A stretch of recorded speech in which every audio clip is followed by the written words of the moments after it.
Hand wheel. The function of hand wheel is to set the position of the spindle.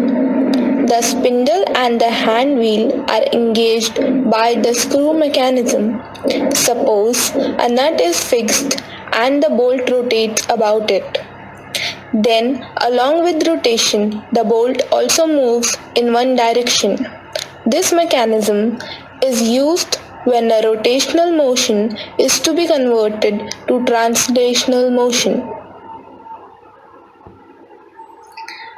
Lock lever. The locking lever locks the spindle so that it remains stable in its position during operation.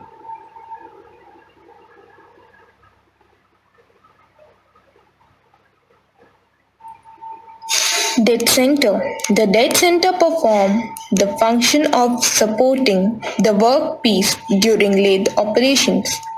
One end has most taper which engages with spindle. The dead center does not rotate with the workpiece. Now there is another kind of center which rotates with the workpiece during operation. It is called live center.